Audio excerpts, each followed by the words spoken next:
Week 13 is almost in the books. One game left to go. My Eagles coming out strong, repping the Birds today. We're going to go with the extra long intro, and then we're going to break down everything that happened yesterday.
JM, happy Monday.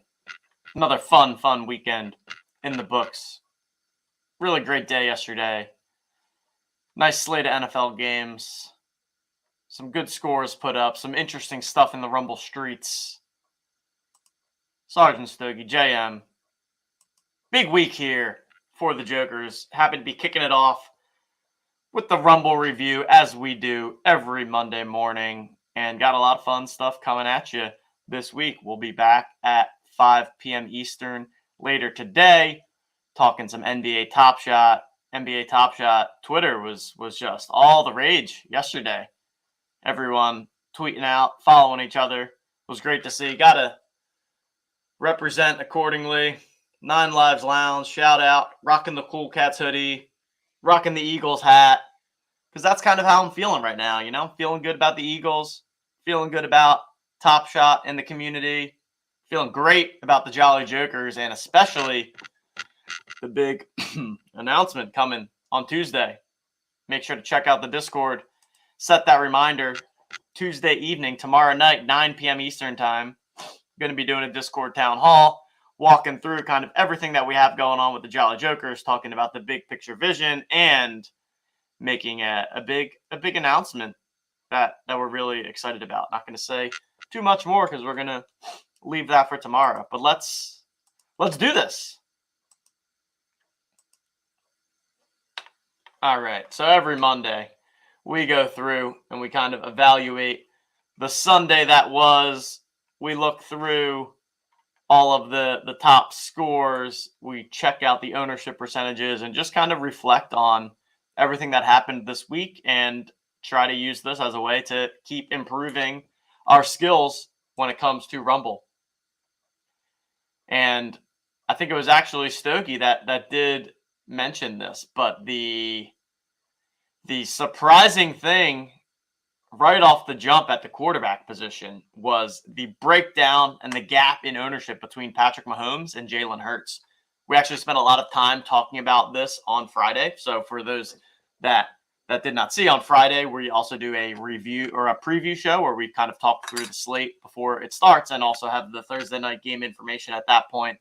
And one of the things that we talked about was that Hurts and Mahomes being kind of the clear top tier of quarterback this week. And look at this. Mahomes comes in at 40% total ownership, and Hurts comes in at 11, 12%.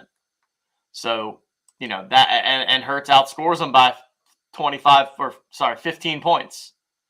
So when we're talking about ownership and we're talking about leverage, the idea is that if you knew ahead of time that only 11% of people were going to have Hurts and 40% of them were going to have Mahomes, like you would play Hurts every time, right? Because their projection is very, very similar.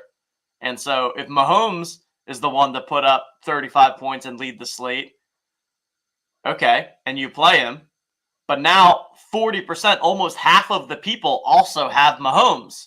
So you're not really helping yourself that much. You're not providing the separation that you need from the rest of the field.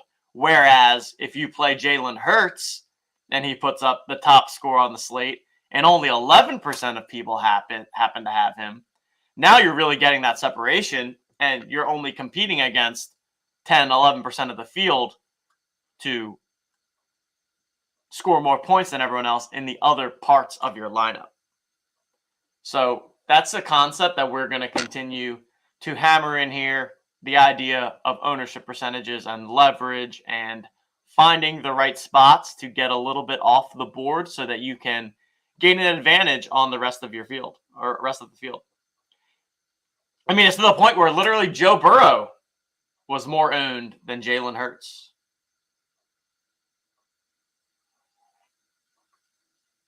And Burrow had a great game as well. So Burrow and Hurts, the only two people to come in over 30 points. We look at ownership percentage-wise here. Again, Mahomes coming in at the clear top. And then you've got Burrow and Hurts here. And then the rest of the crew here all under 10%.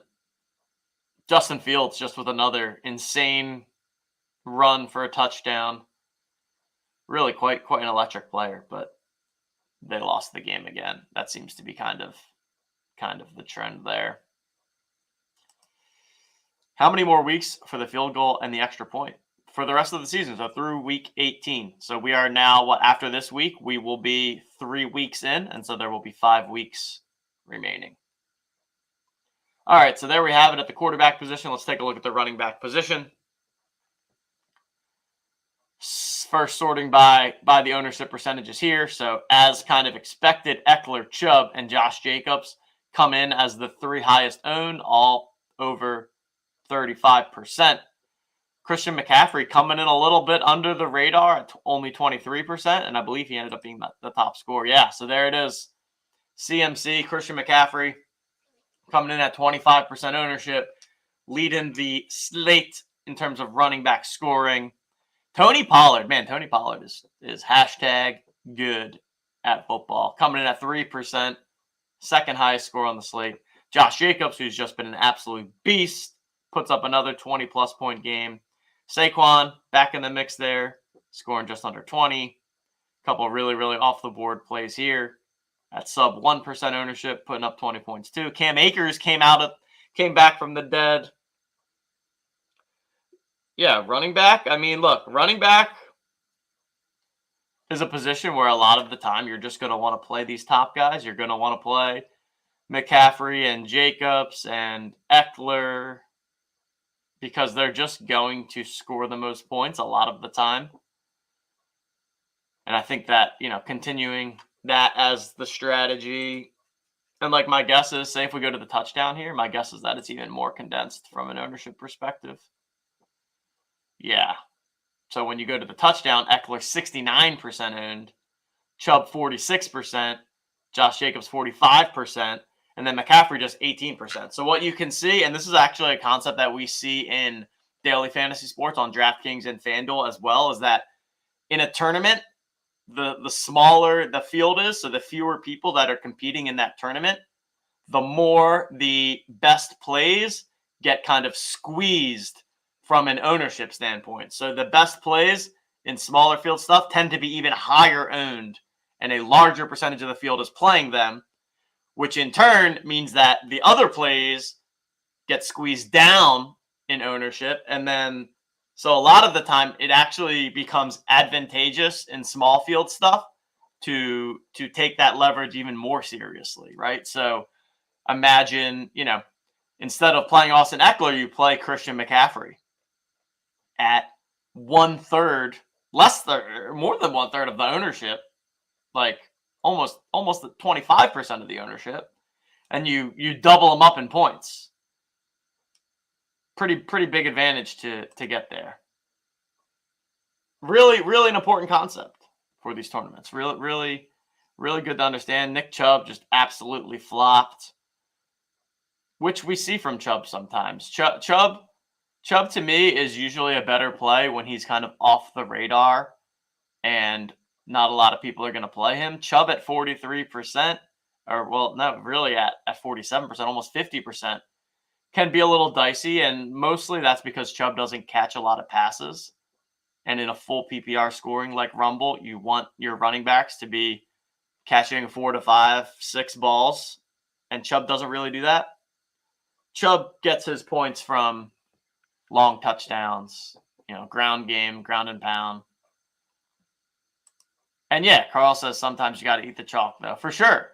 I think it's all about finding the right balance within your lineup of what chalk, what is quote unquote good chalk and what is maybe not so good chalk. And being able to identify that is very, very difficult to do. But that's where the edges come and the skill comes. So here we have, the classic Stephon Diggs with his 22 points that came in on Thursday from the Rumble Wrinkle, 51% owned.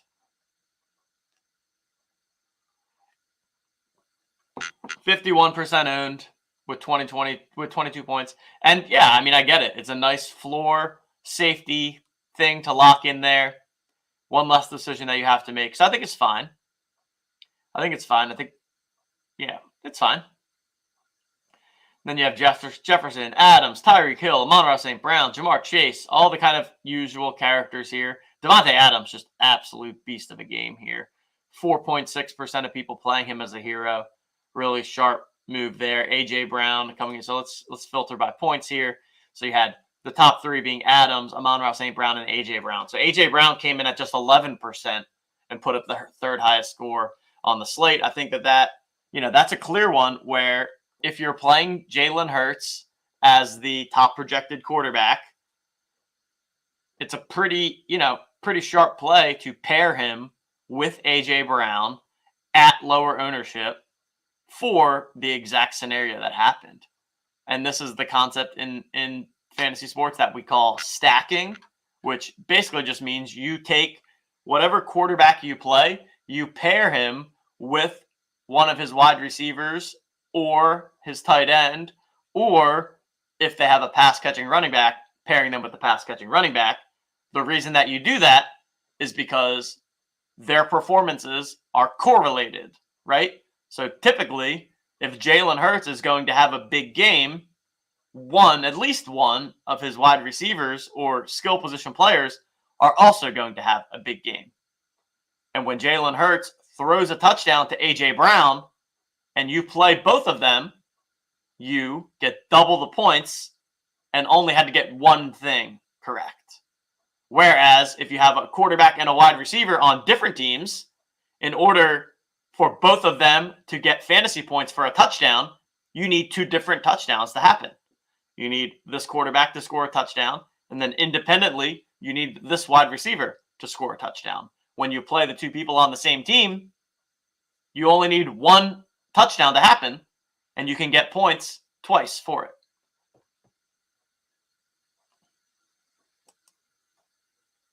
Cray cover. How different is this from regular fantasy football? So what do you mean by regular fantasy football? Like season long? I think it mostly, it's not necessarily from quote unquote regular fantasy football or not. It's more so of what's the contest that you're playing, right? So in season long fantasy, you're just playing against one other person, right? It's you against your opponent that week. Whoever scores more points wins. In daily fantasy sports, there's also tournaments that we call cash games, where you're either playing a head-to-head against one other person, or maybe you're playing a 100-person 50-50, where 50 out of the 100 people double their money.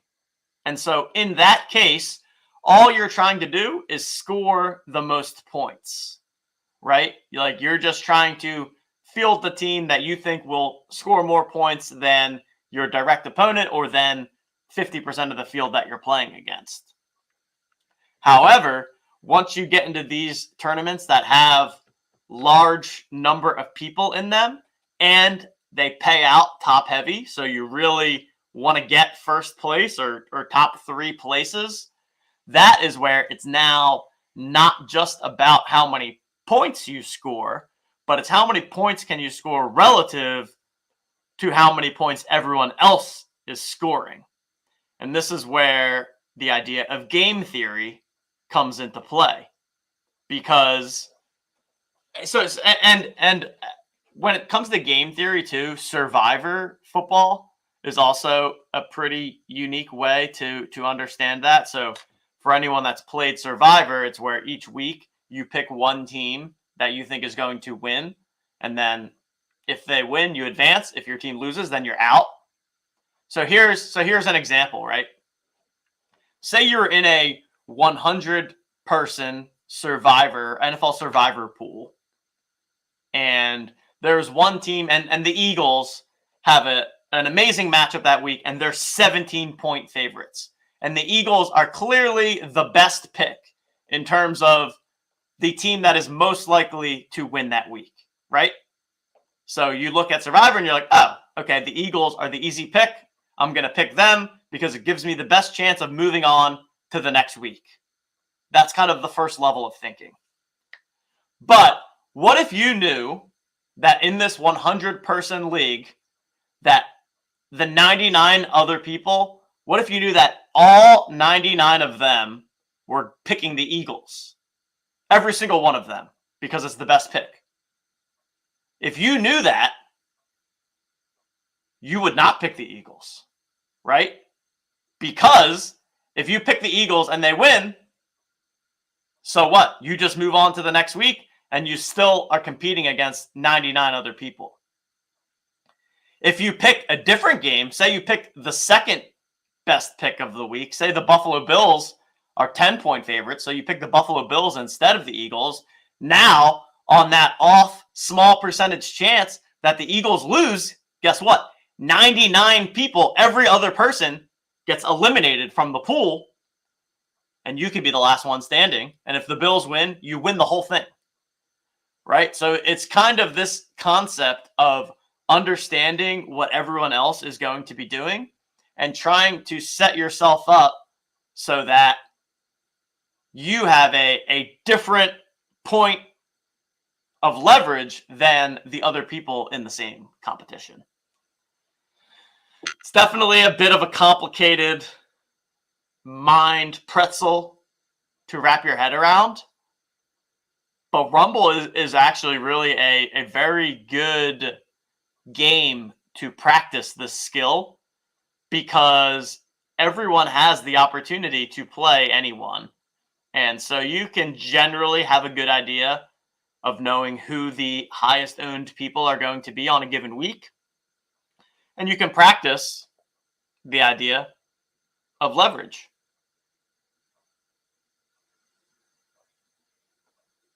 Yeah. And as we kind of talk about every week, the wide receiver position is typically a great place to do that. Amon-Ra St. Brown, I feel like on the Friday show, I always talk about Amon-Ra St. Brown. This is actually the highest we've seen him come in ownership percentage-wise. He's mostly been coming in under 10%. You know, maybe the 15 people that watch this show are really moving the needle on playing more Amon-Ra St. Brown. But he came up to almost 25% this week. A.J. Brown at 10%. But we see this a lot at wide receiver where, okay, Lockett, Metcalf, McLaurin, Watson, Garrett Wilson, right? These people that are coming in super low owned, At wide receiver, it's a more volatile position. So on any given week, the range of outcomes is going to be a lot more extreme when compared to quarterback or running back, where it's a lot more predictable who is going to be the top scorer. And that's just kind of the nature of the position, the nature of how the different positions in football end up getting the ball in their hands, end up scoring fantasy points, end up getting a variety of opportunities. And really, the running back position is just more predictability in terms of volume, in terms of opportunities. Wide receiver, a lot more things can happen. You get a lot more of the big plays that, like Terry McLaurin with his big play ability on any given week can be one of the top scoring people on the slate. All right, so on Friday, like tight end position, on Friday, I went on this whole rant about how you should always play Travis Kelce and Travis Kelce only. And then, of course, he goes out and has his only bad game of the year. Only bad game. 45%, almost 50% with the hero, played Travis Kelce. And I know he didn't score that well, but it actually kind of proves my point because, he had his literal worst possible game and 1, 2, 3, 4, 5, 6. And he still finished as the tight end 7.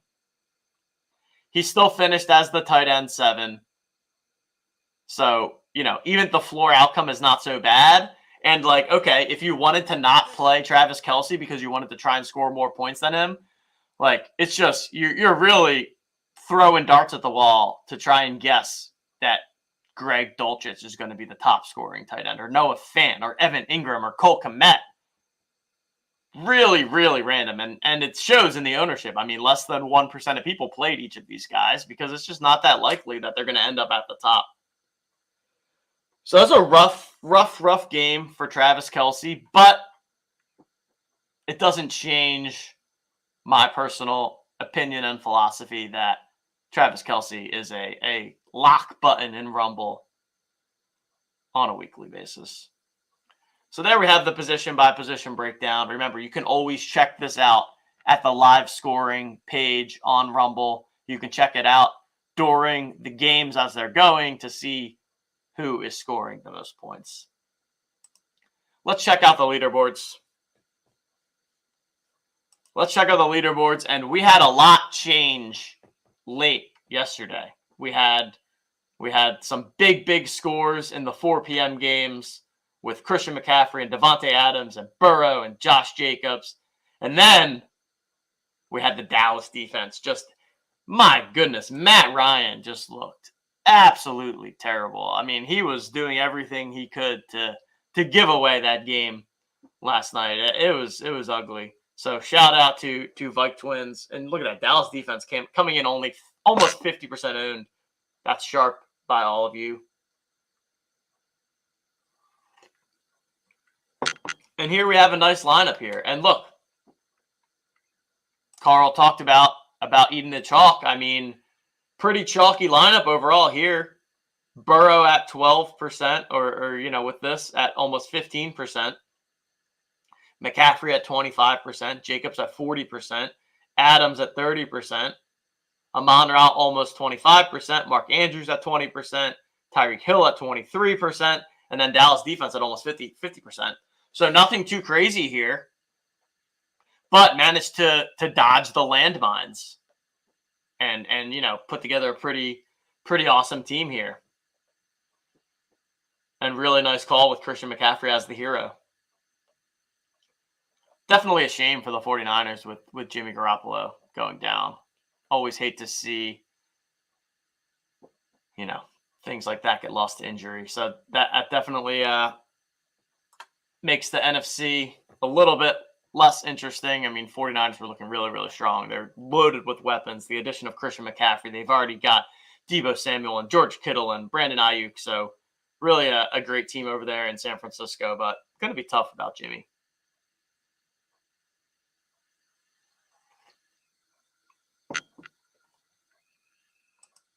Yeah, this is a really interesting point from Carl. So Carl is saying, so what we see here is we have a lineup that has both Josh Jacobs and Davante Adams from the same team, right?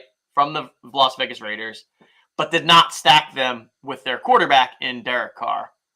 And we actually talked about this on the Sunday Night Rundown last night. It was a really good show last night. If you didn't check it out after this, definitely go check out the Sunday Night Rundown. Me, Justin, Coop, do it every Sunday night. We walk through the day in football. Justin went on a nice little tilting rant about some late swaps that he did on DraftKings. But one of the things that we did talk about is how this is typically not the recommended strategy. You typically do not want to play a running back and a wide receiver from the same team unless you are also playing their quarterback. Although, if there is an exception in the league today, this has pretty much proven to be it. Josh Jacobs and Davante Adams have both shown such a high ceiling. They own such a large percentage of that offense. And Derek Carr, there's nothing super exciting about Derek Carr. Derek Carr is not going to get you anything with his legs. So if there's a spot to do this, I do think this is the specific two where this is the case. And you could also see it with San Francisco, I would say too, right? Like if somebody wanted to play McCaffrey and Kittle or McCaffrey and Deebo Samuel, I think that's completely reasonable without playing the quarterback to go along with them, especially without Jimmy Garoppolo. But yeah, typically if you're playing Burrow, you'd probably want to play Jamar Chase instead of one of these other guys. Typically speaking, you want to play Burrow with Chase or Burrow with Higgins because again, like we talked about, that way when they score a touchdown, you're double dipping and getting both of the points. But yeah, another good point from Stogie too. You don't need to get that weird because we have 3,000 people in this contest. If you're playing on DraftKings or FanDuel, sometimes you're in a 10,000 person contest or $100,000 or 100,000 person contest. So nice lineup from Vike Twins. Looks pretty safe to hold tonight as well. Let's see. I saw some PMR. All right. So here, let's see. So we have somebody with 186 points, which means they're what? Yeah, they're 36 points behind with Chris Godwin. So, Godwin could get 36 tonight. Sure. Definitely possible. Not likely, but it's possible. Let's check out some of the other Jolly Joker contests here. Each week, we've got the extra point, the field goal, the touchdown running. We've got cumulative leaderboards. Oh, yeah, baby. Coming in at the top of the extra point. Love it. 210 points. Stogie coming in second. Shout out, yeah, baby, at the top. Sergeant Stogie in the chat. What did we get here? Hertz Hero. Yeah, great lineup.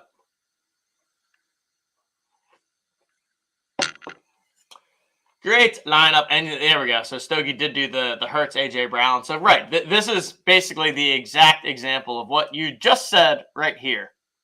You don't need to get that weird, right? You're playing the top two quarterback, two of the top three running backs, the top tight end, the top defense, locking in 22 from Diggs, and then getting just a little off the board with A.J. Brown. Still a top 10 projected wide receiver, but a slight pivot off of, Justin Jefferson maybe or Amon-Ra St. Brown, playing A.J. Brown, stacking him up with Hertz. Good call on no run back needed from the Tennessee team. Good lineup, Mr. Stokes. Let's check out the field goal, and then we're going to look at the cumulative leaderboards too, of course, to check in on the status of those. Wolves Nation coming in up top, 203.3 points. I think Dallas D leapfrogged him. Yep. Oh, yeah. How about Cleveland defense too? 33 points. Just a monster game. All right, so Wolves Nation, similar construction here. The Hertz Hero. A lot of the same guys that we're seeing there. Nice lineup. Creek a Leak 7 and 6th. Shout out, Creek. fellow Penn Stater. And we've got the touchdown. 191 points to the top one this week. Bet the house. Carl coming in with 183. Looks like you're probably going to maintain your lead, I would imagine, in that case. So we got the Burrow Chase stack here. Run it back with Kelsey. That Las Vegas double that we talked about. I mean, yeah, I think going forward, it's going to be like a topic of discussion every Friday of, hey, is the Jacobs Adams stack, like, is that the play this week or not? And I'd almost make an argument that, like, every single week you should have at least one of them in your lineup, because has there been a week where they've both dudded? Like, I don't think so. I think every single week at least one of them is getting 30 points.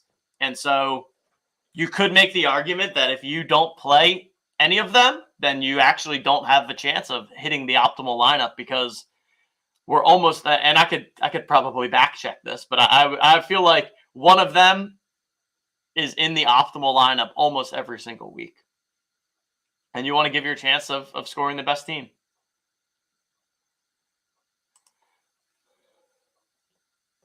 Bet the house maintains his lead in the touchdown. 555 points through 3 weeks. But it's tight still. A lot can happen.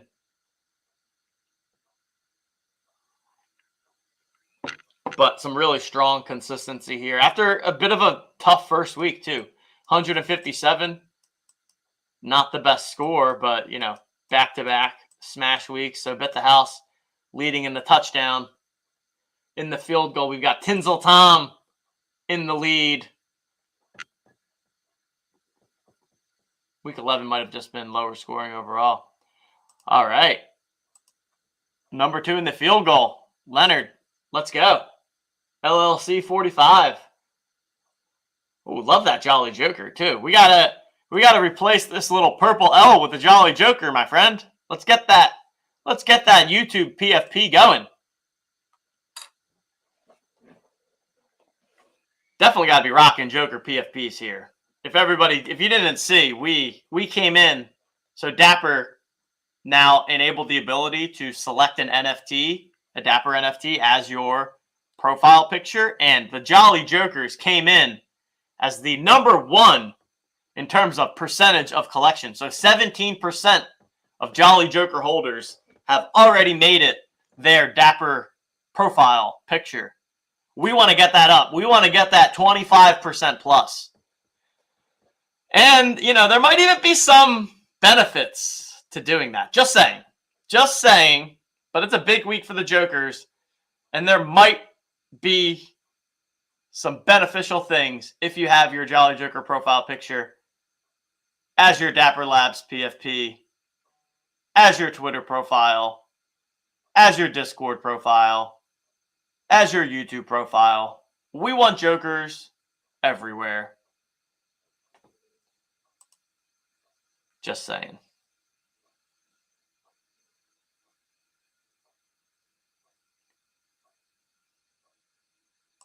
Extra point.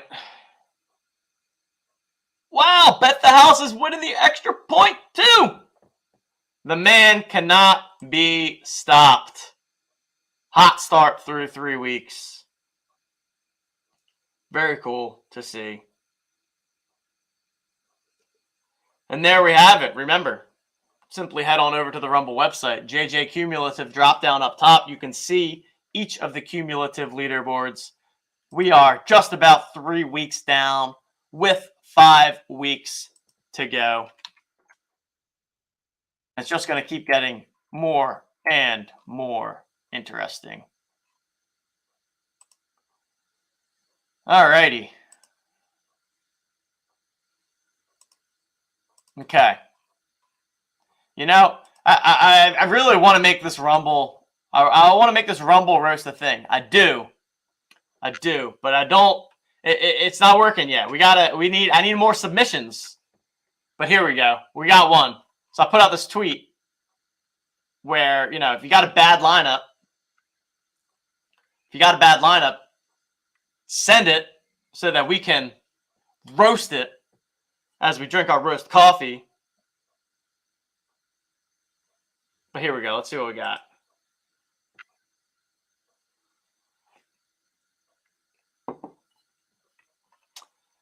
Oh, Lamar. I mean, sometimes, yeah, you just have to play Lamar at no ownership and get 1.68 because he gets hurt. Oh, you do hate to see it. You do hate to see it. And Austin Eckler, the massive mega chalk, scores just 14 points. Travis Kelce, oh my goodness. Travis Kelce, 96% owned in the touchdown. This must be the touchdown, obviously. Wow, almost every single person in the touchdown plays Travis Kelce, as they should. As they should. I think that's actually optimal. Josh Jacobs, Jamar Chase on his first game back. Yeah, I mean, getting an injury at quarterback is just brutal. You're never going to be able to come back from that. I mean, that just is what it is. You're losing 30 points on the field right off the bat.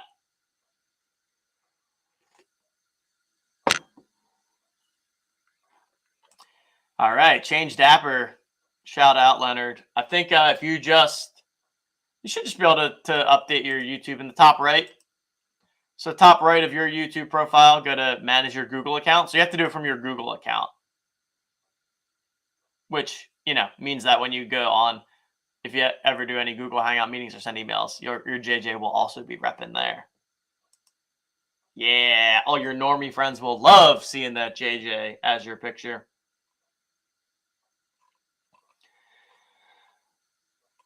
Good show. Good little session. We are running a giveaway here. We're giving away a Jolly Joker. Free JJ. So if you're out there and you don't yet have a JJ, now's your chance to try and get one. Or if you already own one and you want another one,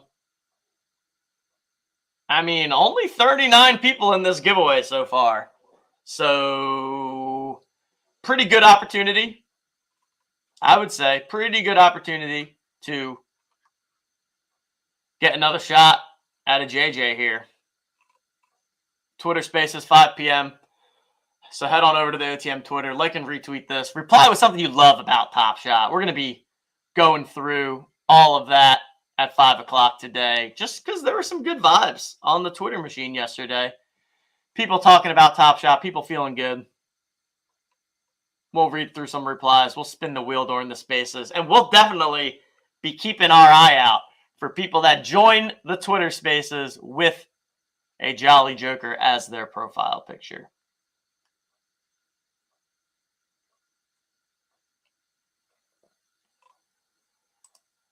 My brother won a giveaway from Mint a while ago for a JJ. Do you guys keep track of those things? We sure do. We sure do. Why don't can you send us a DM? Coop is going to be the best person to help you out with that. So if you can either DM the Own the Moment Twitter account or DM Coop at The Real Coop directly, we'll make sure you get that squared away. But yeah, we do have record of all the winners. So we'll make sure for sure to get that squared away. But yeah, Twitter Spaces, 5 p.m. today. Hopefully all of you can make it. It should be a fun one. And for any of you Top Shot people out there, we're going to be doing a little OTM showcase challenge. Little new contest type this week. What does that mean? You're going to have to attend the Twitter Spaces to find out.